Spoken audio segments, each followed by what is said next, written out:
अस्सलाम वालेकुम। इय्याका नअबुदु व इय्याका नस्तईन। इंटरनेशनल ख़बरें कुछ देख लेते हैं। रूस से, अमेरिका से और सऊदी अरब ने बड़ा ज़बरदस्त बयान दिया है, उसके ऊपर बात करेंगे। सबसे पहले हम स्टार्ट कर लेते हैं गज़ा से ही कर लेते हैं।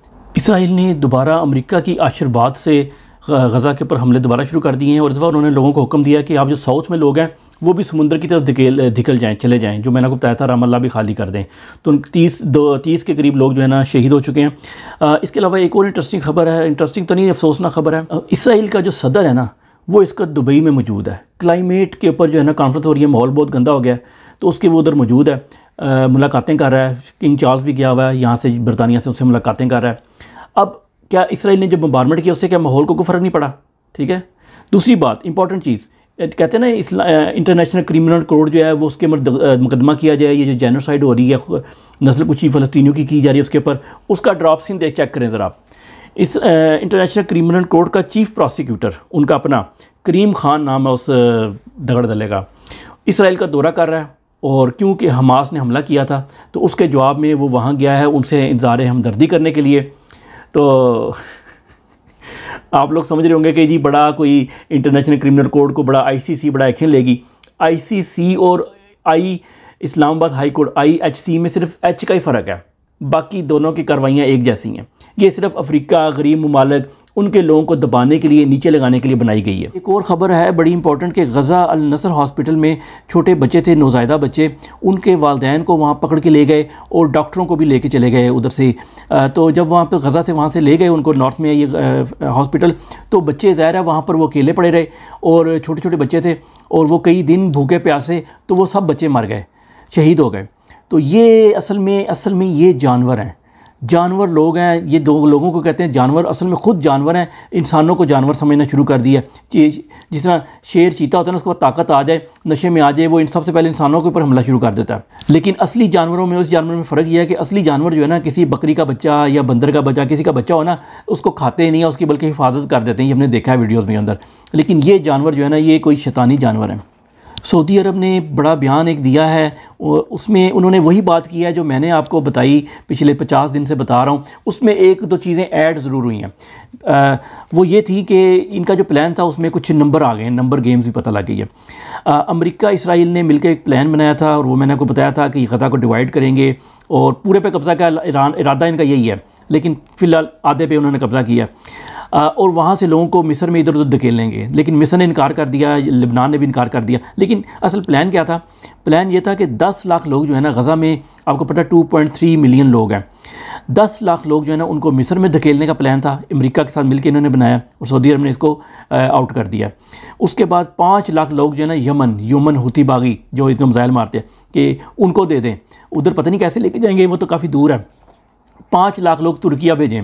ऐसा माहौल बना दें कि मुल्क में, कि तुर्की अभी भी कह रहा है कि हम जो है ना वो जो माजूर बच्चे हैं, छोटे बच्चे हैं जो ज़ख्मी हैं, उनको लेने को तैयार हैं। तो ऐसा माहौल बना दिया जाए कि इनको तुर्की ले ले या इनको सीरिया में धकेल दें और सीरिया से घूमते घुमाते उनको जो है ना तुर्की की तरफ हाँक के ले जाया जाए और वहाँ पर जो है ना उनको वहाँ पर तुर्किया में दाखिल कर दिया जाए, या इस तरह का प्लान होगा। और नंबर 5 उनका था कि 5 लाख लोग उर्दन में, उर्दन में पहले ही काफ़ी लाखों लोग मौजूद हैं और पाकिस्तानियों से बेहतर कौन जानता है कि वहाँ पर पाकिस्तानी एक ब्रिगेडियर ने क्या कार्रवाइयाँ डाली थी आज से 50 साल पहले। ये 25 लाख लोगों का प्लान है। इसका मतलब है कि खाली यही गज़ा के लोग नहीं थे, बल्कि जो जेलों में या और वेस्ट बैंक से जो भी लोग इनको पकड़ेंगे उनको भी उधर से निकाल दिया जाएगा। तो ये प्लान है, अमेरिका ने, सऊदी अरब ने इसकी सख्त मुखालफत की है। उन्होंने कहा कि ऐसे प्लान की हम बिल्कुल पुरजोर मजम्मत करेंगे। आप इसमें एक बात बड़ी नोट करने वाली है कि सऊदी अरब ने कह तो दिया है, लेकिन सऊदी अरब इनमें से कोई बंदा भी नहीं जा रहा। ठीक है, सऊदी अरब तो बिल्कुल साथ लगता है। ये यमन तो बहुत दूर है, सऊदी अरब गुजाज के है, तो क्या सऊदी अरब से गुजर के जाएंगे सब लोग? तो ये इसमें मुझे सऊदी अरब के ऊपर जो है ना वो उसके ऊपर अभी वेट एंड सी की पॉलिसी करनी पड़ेगी, पता लग जाएगा। फुटबॉल मैच हुए हैं यूरोप में बड़े ज़बरदस्त। एक तो उसमें झंडे लगाए गए हैं फ़लस्तीन के। एक उन्होंने पूरी गज़ा की एक तस्वीर इतनी बड़ी लगा के उसमें एक बच्चा जो है उसको दिखाया गया, उसको उन्होंने, ये हम लोग मुसलमान जो है हम लोग क्या कर रहे हैं, हमारे यहाँ क्रिकेट मैच में एक बंदे ने एक बैट के ऊपर झंडा लगा दिया था, तो जो न्यूक्लियर पावर है वो घुटनों पे आ गई थी और उसने कहा था कि नहीं यार ये नहीं हो सकता, फ़लस्तीन का झंडा नहीं लग सकता। तो इनके मैचों में क्या हो रहा है? इनके मैच में तो पाबंदी होती है, आप किसी चीज़ को ले जा नहीं सकते, जुर्माने होते हैं, लेकिन वहाँ पर हो रहा है, लोग कर रहे हैं, लोग हट नहीं रहे, लोग बाज नहीं आ रहे, लोग नहीं मान रहे। लेकिन क्या पिद्दी का शोरमा, एक स्टिकर नहीं लग सकता। रूस और चाइना के दरमियान एक खुफिया डील हुई है। उसको बताते हैं। पहले हेनरी किसिंजर जो है ना वो मर गया 100 साल। 1923 में पैदा हुआ था एक यहूदी ख़ानदान में जर्मनी में। वहाँ से ज़रा उसका तो हालात ख़राब थे, वहाँ से सारी दुनिया में भागे थे तो अमेरिका चला गया। और 100 साल पिछले साल 99 ईयर की एज तक वो चाइना में जाके डिप्लोमेसी करता रहा। रिटायर हुए भी उसे कोई 40-50 साल हो गए हैं, 40 साल। उसके बावजूद वो अभी तक बुक्स लिख रहा है। इवन आर्टिफिशियल इंटेलिजेंस के ऊपर भी पिछले दिनों उसकी कोई किताब आई है।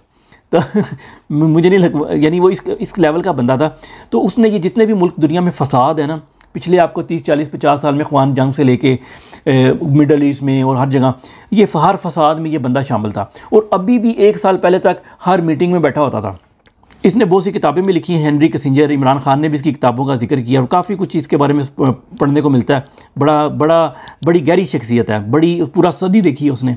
और सदी भी किसकी? एक सुपर पावर की। अच्छा, रूस और चाइना के दरमियान एक डील हुई है। उसके दौरान उन्होंने फ़ैसला किया है कि रूस और क्रीमिया का जो एरिया है ना वो इसने यूक्रेन से लदा कर लिया था 2014 के अंदर।